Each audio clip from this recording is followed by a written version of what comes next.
Welcome to this video. My name's Beckham. If ever we're going to put layers to good use, it's going to be with this subject, creating a montage. It's a creative subject.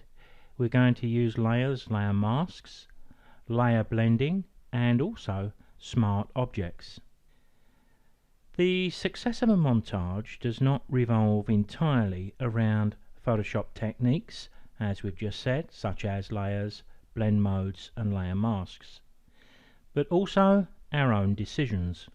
We have to create the composition, choose and arrange the images, and add the creative factor to the project. Another important factor is color balance, making sure the images we introduce balance from a color point of view as well as contrast. Of course, there's always one way to deal with a color balance problem if you have one, and that's to remove the color entirely. The work we do in creating a montage is generally a little trial and error, and what I mean by that, of course, is we're never entirely sure what element is going to go where until we try it, so we're very often moving things around, or what I call ducking and diving. The one thing we're going to need when making a montage is flexibility, for all of the reasons I've been saying. So what I try to do is to use smart objects created within Adobe Camera Raw. Once I've got those smart objects and I'm blending them in Photoshop's layers, if I need to adjust the color balance, I can double click the thumbnail, open it back up into Camera Raw and make a change quickly and easily.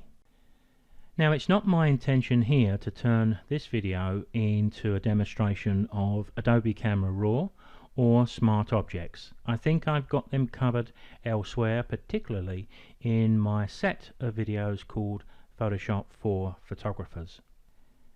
When we start to think through the techniques or the thought processes behind a montage, I tend to go for a background first. Now, I keep being drawn to this one up here, which we'll probably start with, but I have considered one or two others, and by the way, all of these images were shot in a museum. They were shot up against glass cases, so they're not critically sharp. I doubt I could get a freestanding image from very many of these, but I'm pretty confident I can create a reasonable montage. If I scroll down, you'll notice there's quite a few that could provide me with a background. This one, maybe not that one, this one, this one. I'm trying to avoid people because it's my intention to use this guy here, and I'll show you what I've done with him in a little while. If I'm going to use this statue here as the main center of interest, then I don't want to put him over the top of a background that's got another person within it, because I think I will just split the interest in my picture. So I'm going to make a start by opening up the one that first attracted to me. I'm going to open this up into Adobe Camera Raw. As you can see, it is a raw file. You can see that with the extension there, CR2, which is what you would expect from a Canon SLR. With the image on screen, I am going to briefly take you down to the hyperlink at the center bottom, because we need to open this up in Photoshop as a smart object. What do I need to do to this background? Well, if we're going to blend lots of other images into this background, I don't really know what I need to do yet. I think I'll just give it a little bit more exposure. I'm being guided by the histogram at the top, maybe a little whites, maybe a little blacks, touch of clarity, but as you can see, very little at all. I'm going to open this up into Photoshop. So this is the image where I think I need to build my composition around. I can place him on the rule of thirds in a strong part of the picture and build the montage around him. So what do I need to do with this guy? Well, once again, we're not entirely sure because we don't know how it's going to blend with the other image yet. But because I'm working with a smart object, I can come back in and make changes. So I'm going to give him just a little more exposure, not much. Maybe a little bit of whites, a little bit of blacks, maybe again a little bit of clarity, but once again you can see not a great deal. The colour looks a little bit magenta to me, so I'm just going to drop that down a little bit and warm it up a little bit, but I'm really guessing at this point, if I'm being brutally honest. And now I'm going to open this guy up into Photoshop. Now of course when we open up an image through Camera Raw, you're not going to see an image pop up on screen that already contains a layer mask. So the picture you can see on screen here is what you would get when you opened up the Smart Object, and we would need to drag this into the other layer to make a start. But what I've done here to save just a bit of time, if you look over at the layers, you can see I've got a layer mask currently turned off with the Shift and click the mask method, so I can just click the mask and bring it back into play. Now I'm not going to demonstrate how I did this because I've already done so. It's exactly the same technique that I described when we painted into the sails of the sailboats in the video I call blend modes. We make the image very large. Of course, if the mask is not there, we pick up a soft edge brush, a small brush, and using that shift click method you can actually go around all of these shapes without any difficulty at all. And if I remove the cross from the mask, you can see the edge looks pretty good.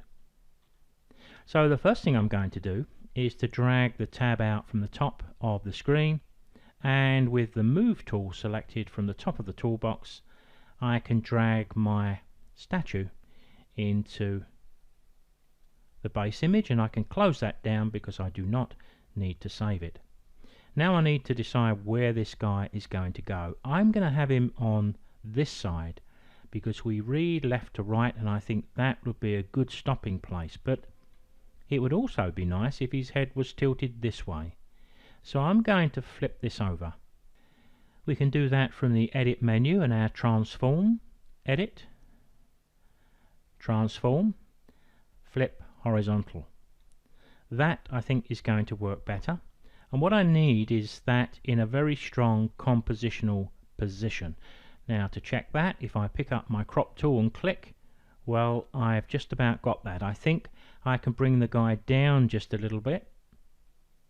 So let me go back to my move tool. But there I have the basis of a start, at least, for my montage. Now I'd like this guy here to be a strong part of my picture, but in normal circumstances what I tend to do when I drag images into a montage is I investigate blend modes. I'm just going to go to one of them to give you an idea. Hard light, you can see what it does, but it rather takes away the strategic positioning of this guy and the role I want it to play in the montage. So for a while I'm going to leave this just set to normal. So what I need next is another picture. Well, there's the next image I would like to use. To save a bit of time, I've taken it through Camera Raw, done a tiny little bit of editing to it, no more than I did with the other two layers, opened it into Photoshop as a Smart Object. You can see the Smart Object status at the bottom right, and I've dragged it into a layered stack. Now what I want to do with this is to both probably size it to be smaller and tuck it down the left hand side is what I'm thinking, but also I need to look down at all of these blend modes. Now you need to do a check through some of the most promising ones. So darken is quite good to look at, multiply is good to look at, overlay, soft light. But to save again a little bit of time, I've been down them all, and it's hard light that appeals to me most. Now I'm going to resize this image as well, so we can do that with our free transform tool. Remember that's in the edit menu, free transform or Control T. I'm going to hold the shift key to keep the height and width in register, because what I want here is something like that. I'm going to move that over a little bit, maybe make it a bit bigger. I don't mind that plate over spilling over my statue on the right, but the rest I'm reasonably happy with. I'm going to hit the tick on the options bar. It does make this bottom corner rather warm, and this is what I mean about working with smart objects, because I can double click that thumbnail and I could investigate a bit more exposure there. Maybe I could take some of that warm colour away, so I can make adjustments here. Still got quite a bit of yellow in there, but by the time I take away the red here, because I'm going to mask most of this away, I think it's going to look okay. So the next stage here is to apply a layer mask, and again the work we do here is going to be personal and creative. I'll demonstrate this once, but I'm pretty certain that you already know what I'm going to do here. I'm going to select black as my foreground colour, a standard soft edge brush. I need the brush to be a little bit bigger. I'm going to drop my flow rate using the number keys down to something like 10%, and I'm going to start to use my creativity to blend this image into the background, and it's all of that orange and red stuff that I want to get rid of, because I don't think that's helping a great deal. You can see I can work with quite a large brush here, but if you feel the need you can make the brush smaller, of course. I do need to make sure I don't leave any square edges down the edge here, and there's a good nice little tip I can suggest to make sure you don't do that. See, now that's looking quite good. But if you want to just take a quick look at what we've done here, just turn the other layers off for a moment. You see, if there's any straight edges you'll soon see them, and when you do you're better off to get rid of them. Even if you have to push that flow rate up a little more to 20%, just get rid of all hints of straight lines, because you do not want them to be seen in your picture, and there's nothing worse than spotting them when the picture rolls off the printer. Turning everything back on, and probably we're well past the time when we should be saving this as a project. A montage is also another one of those projects where if you can be patient and you've got the patience to leave it, walk away and come back another day, generally it pays dividends. Now I need to think about the next image I'm going to bring in. Now once again here, to save a bit of video time, a small bit of editing in Camera Raw, open the image, drag it into my growing layered stack, but I've got these animals moving from right to left, but of course I think they're going to be better if we flip them over so they're walking towards the man, so we're sort of being drawn compositionally towards the center of interest, which is the statue. And I've got a bit missing here. There's an entire bit of the artwork here completely missing, so I can only use the bottom part. So what I'm going to do first of all is flip it over. So edit, transform, flip horizontal, and once again bear with me because I'm trying to save time here. Go down your blend modes and see which works for you, but hard light does seem to work best for me here. Now I do need to have this quite a bit smaller than it is, so I'm going to hit Control T, Control 0 to fit the image on screen so I can get to the bounding box, and I'm going to resize this. So I want my animals something like that, maybe not quite as small as that, but you can see that's working reasonably well. I'm going to hit the tick on the options bar. I want to get rid of all of that at the top, and I don't want this to overspill the guy, so once again it's a layer mask, it's black as our foreground color, the same soft edge brush, the same settings. I'll start at 10%. The first thing I want to do is to clear the guy's face because I don't want to obliterate the one part of the image which is probably the most important. Now I'm doing this what I call a little bit quick and dirty. I do change my brush size a bit when I'm doing this normally, but I'm trying to speed the process up. Whilst I don't mind showing you what I do, I don't want to bore you to death at the same time. a little bit there that's a bit orange, so I'll just fade that out. I don't mind this coming over the body of the guy. I think that's the sort of thing that makes a nice montage. But I'll just bring it back away from his face, and of course at the top I've got to take away the bit that's actually not there. So that's, and you can see now why it's so nice to start with a textured background. Very quick and easy to do this work. Switch to white if you take too much away. I don't know if I can bring them back a little bit just there. They seem to be okay. Alright, so far so good. Now this gold plaque was something I thought I may want to use.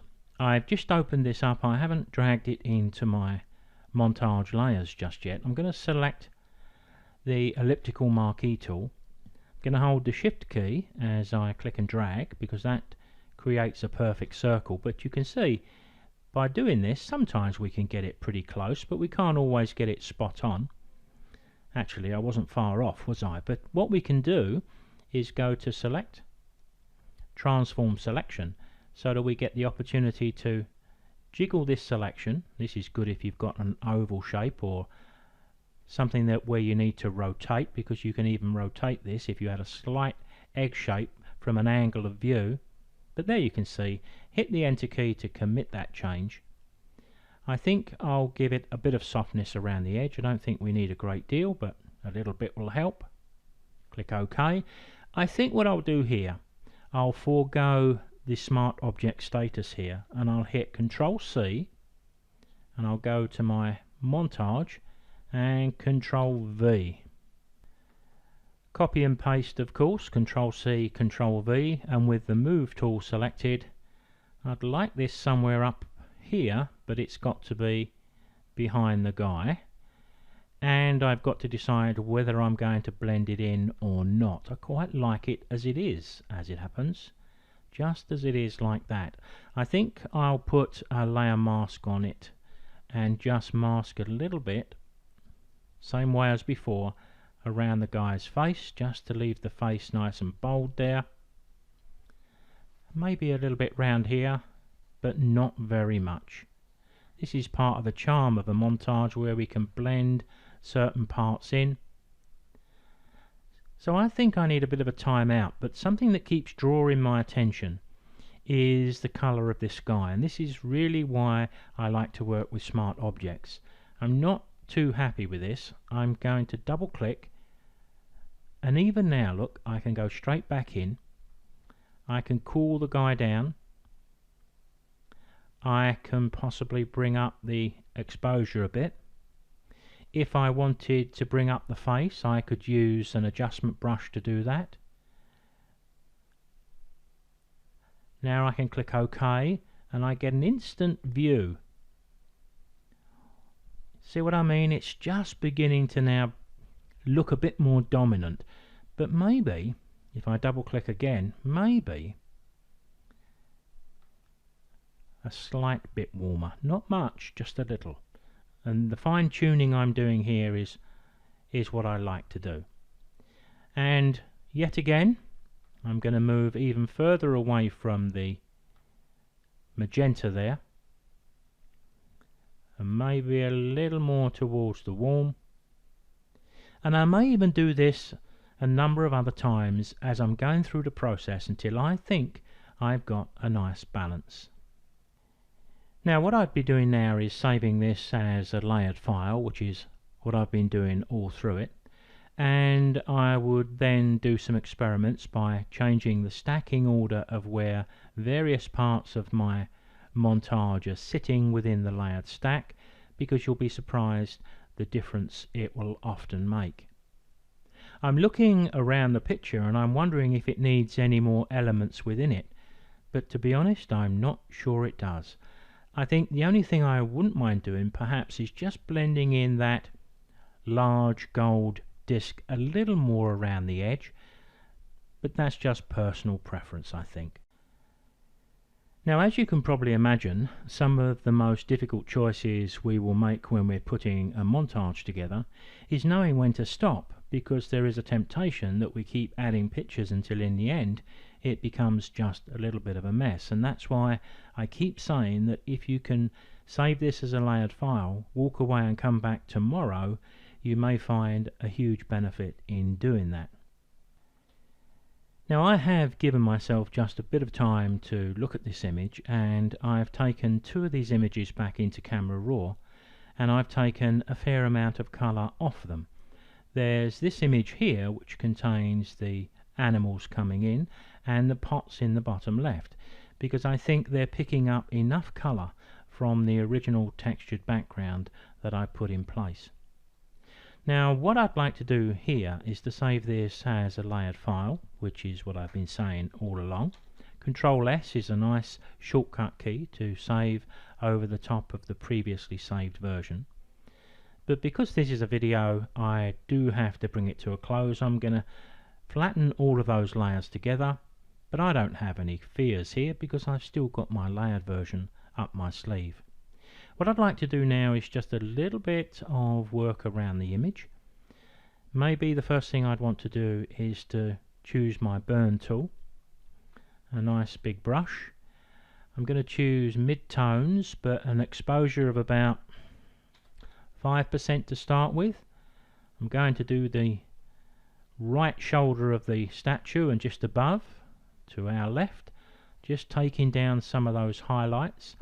Now just as I've started to do that, I've seen the pedestal that this guy's standing on, and I'm thinking to myself, why on earth didn't I take that out?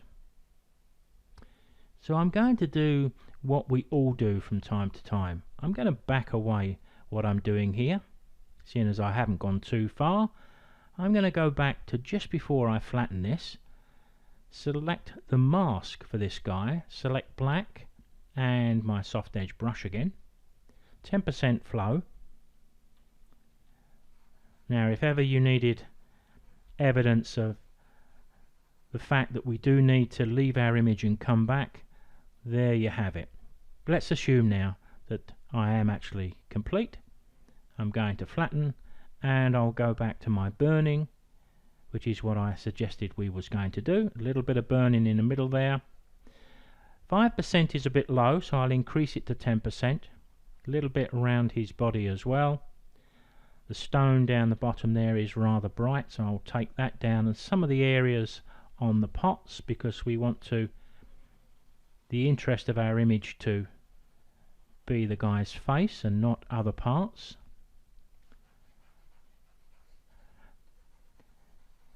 Now we could consider a vignette around the outer edge, but I'm going to suggest we put an edge effect on here.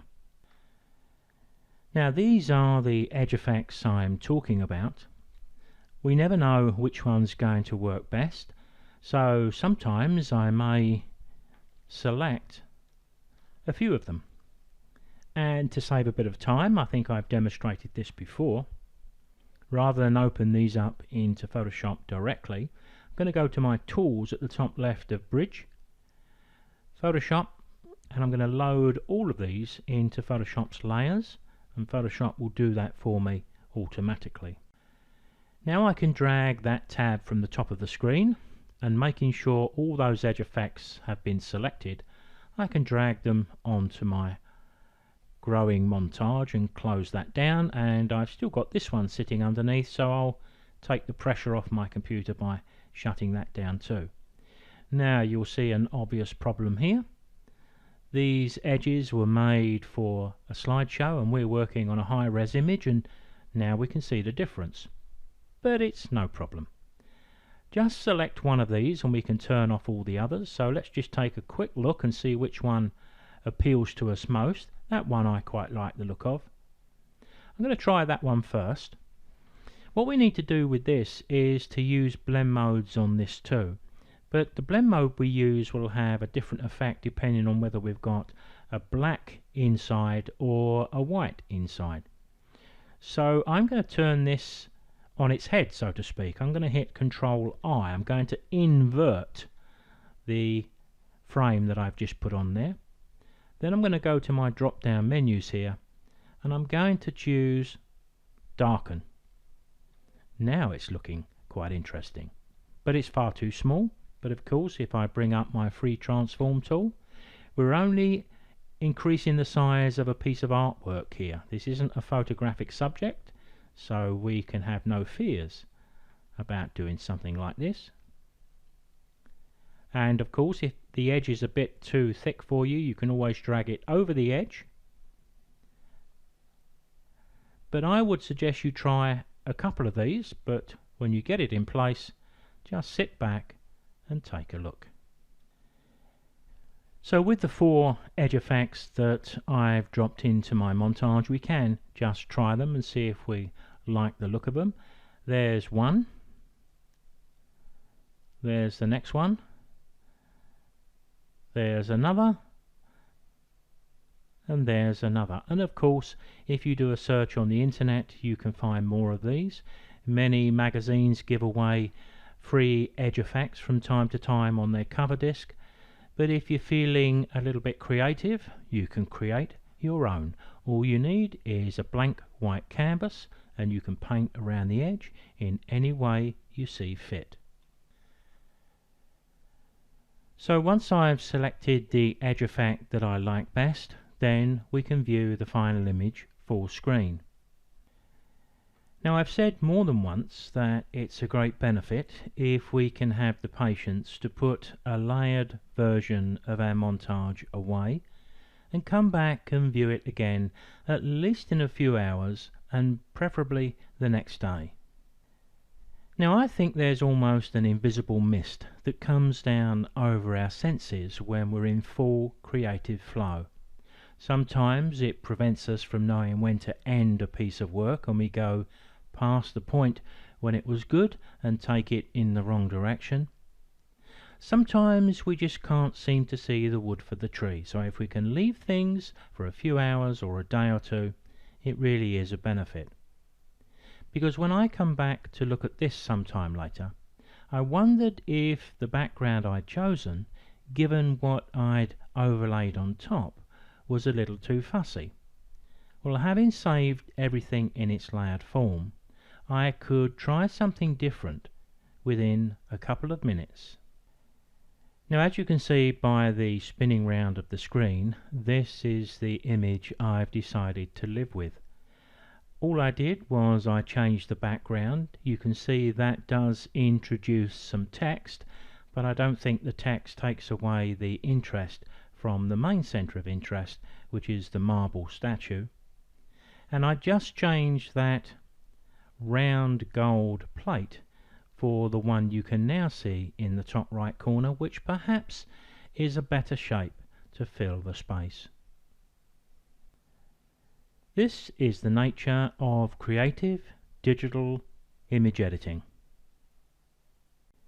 If working through Adobe Camera Raw with smart objects is not something you're overly familiar with, can I suggest you look up my range of videos called Photoshop for Photographers.